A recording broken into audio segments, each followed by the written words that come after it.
क्या आपने कभी सोचा है कि एक ही राज्य एक ही समय में कितनी अलग-अलग चुनौतियों और मौकों का सामना कर सकता है? इस वक्त बिहार की स्थिति कुछ ऐसी ही है। आज के इस विश्लेषण में हम इसी अनोखे संगम को समझने की कोशिश करेंगे, जहां एक तरफ मौसम अपने सबसे चरम रूप में है, तो दूसरी तरफ बुनियादी ढांचे और रोजगार को लेकर काफी तेजी से काम हो रहा है। आज के इस एक्सप्लेनर में हम मुख्य रूप से 5 चीजों पर बात करेंगे। शुरुआत करेंगे भयंकर गर्मी और बिजली संकट से, फिर देखेंगे कि हमारा हेल्थ सिस्टम हाई अलर्ट पर कैसे काम कर रहा है। उसके बाद बात होगी नहरों और नई ई बसों जैसे इंफ्रास्ट्रक्चर की, फिर कानून व्यवस्था और ट्रैफिक की, और आखिर में कुछ शानदार कम्युनिटी अचीवमेंट्स की।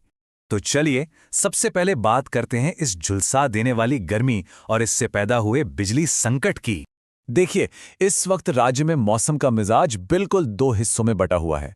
एक तरफ दक्षिण बिहार है, जहां पछुआ हवाओं ने इसे भट्टी की तरह तपा गया है। तापमान 40 डिग्री के पार है और भीषण लू चल रही है। और दूसरी तरफ बिल्कुल उल्टा, उत्तर बिहार में बादलों का डेरा है। 56 किलोमीटर प्रति घंटे की रफ्तार से आंधी चल रही है और कटिहार में तो 75.4 मिलीमीटर बारिश तक दर्ज की गई है। एक ही राज्य में मौसम का ये डबल रोल वाकई बहुत बड़ी चुनौती है। अब इस गर्मी के पीछे एक खगोलीय कारण भी है, जिसे हम आम भाषा में नौतपा कहते हैं। 25 मई से शुरू हुए इन 9 दिनों में सूर्य रोहिणी नक्षत्र में प्रवेश करता है। इस दौरान सूरज की किरणें सीधे धरती पर पड़ती हैं, मतलब सूरज अपने सबसे रौद्र रूप में होता है, और यही वजह है कि गर्मी अपने चरम पर है। जरा इस नंबर पर गौर कीजिए, 46 डिग्री। जी हां, रोहतास के डेहरी में तापमान ने इस सीजन के सारे रिकॉर्ड तोड़ दिए हैं। बक्सर और औरंगाबाद जैसे शहर भी 43 डिग्री से ऊपर उबल रहे हैं। घर से बाहर निकलना किसी सजा से कम नहीं है। और इस भीषण गर्मी का सबसे बड़ा असर कहां पड़ रहा है? हमारी बिजली व्यवस्था पर। कल्पना कीजिए, पटना में सिर्फ 2 घंटे के भीतर 1800 ट्रांसफार्मरों के फेज उड़ गए। वजह बिल्कुल साफ है, बिना मीटर का लोड बढ़ाए लोग धड़ल्ले से नए एसी लगा रहे हैं। रात होते ही जैसे ही सारे एसी एक साथ ऑन होते हैं, ट्रांसफार्मरों पर 40% तक एक्स्ट्रा लोड आ जाता है, और फिर ब्लैकआउट। इतनी भयंकर गर्मी हो तो हेल्थ सिस्टम का अलर्ट मोड में आना तो तय है। आइए देखते हैं कि प्रशासन इस इमरजेंसी से कैसे निपट रहा है। स्वास्थ्य विभाग ने बिल्कुल क्लियर गाइडलाइंस जारी की हैं। लगातार पानी या ORS पीते रहें, सूती कपड़े पहनें और धूप का चश्मा इस्तेमाल करें। और सिर्फ एडवाइजरी ही नहीं, बल्कि एक्शन भी हो रहा है। अस्पतालों की OPD में अब हर मरीज की हीट स्ट्रोक के लिए स्क्रीनिंग हो रही है। रैपिड रिस्पांस टीमें तैनात कर दी गई हैं और हर जिला अस्पताल में कम से कम 5 बेड सिर्फ हीट स्ट्रोक के मरीजों के लिए रिजर्व रखे गए हैं। और सबसे जरूरी बात, अगर आपके आसपास किसी को भी लू लगने की वजह से मेडिकल इमरजेंसी हो, तो बस ये टोल फ्री नंबर याद रखिए, 104। ये नंबर खास तौर पर इसी मुश्किल वक्त के लिए शुरू किया गया है। चलिए अब मौसम के संकट से थोड़ा आगे बढ़ते हैं और बात करते हैं फ्यूचर की, यानी इंफ्रास्ट्रक्चर की, नहरों और ई बसों की। उत्तर कोयल नहर प्रोजेक्ट का काम थोड़ा अजीबोगरीब स्थिति में फंसा है। ओवरऑल काम सिर्फ 34.15% ही हुआ है, लेकिन इसमें बड़ा अंतर है। पैकेज 3 का काम 78% और पैकेज 6 का 70% पूरा हो गया है, लेकिन पैकेज 9 अभी भी 43% पर ही अटका हुआ है। अब सवाल है कि ये देरी क्यों? वजह बहुत सिंपल है, मैन पावर और मशीनों की भारी कमी। जहां 310 मशीनों और 1241 मजदूरों की जरूरत है, वहां सिर्फ 164 मशीनें और 499 लोग ही काम कर रहे हैं। इसी को देखते हुए मुख्य सचिव प्रत्यय अमृत ने एजेंसियों को साफ निर्देश दिए हैं कि भाई तुरंत संसाधन बढ़ाइए और काम में तेजी लाइए। इंफ्रास्ट्रक्चर में एक बड़ा गेम चेंजर भी आने वाला है।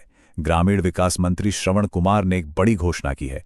PM ई बस सेवा योजना के तहत जल्द ही राज्य में इलेक्ट्रिक बसें दौड़ेंगी।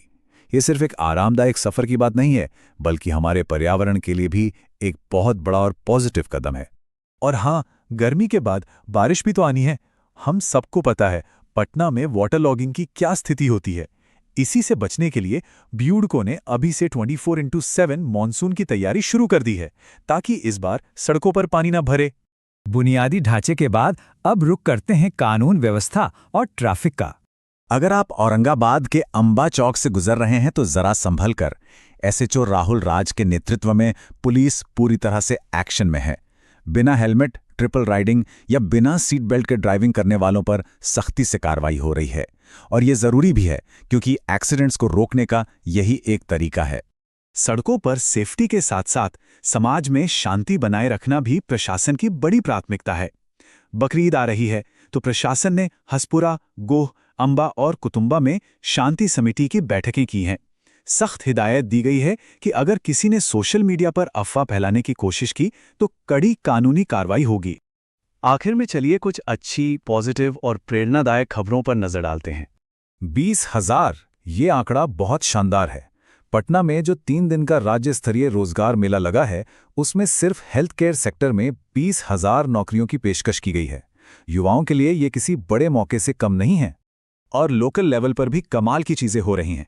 औरंगाबाद की अनामिका ने इंटरनेशनल लेवल पर सिल्वर मेडल जीतकर हम सब का सिर फक्र से ऊंचा कर दिया है। उधर मलहद गांव में शानदार काम करने वाले किसानों को सम्मानित किया गया और साथ ही कस्तूरबा गांधी स्कूलों में भी नई भर्तियों का अभियान शुरू हो गया है। तो दोस्तों, आज के इस पूरे विश्लेषण के बाद एक बहुत बड़ा सवाल जहन में आता है। आज जिस तरह से ये प्रचंड गर्मी हमारे पावर ग्रिड और इंफ्रास्ट्रक्चर का कड़ा इम्तहान ले रही है, क्या हमारा राज्य अपने तेजी से होते इस विकास को भविष्य की इन क्लाइमेट चुनौतियों के साथ बैलेंस कर पाएगा? ये सोचने वाली बात है। आज के इस एक्सप्लेनर में हमारे साथ जुड़ने के लिए बहुत बहुत शुक्रिया। जागरूक रहिए और सुरक्षित रहिए।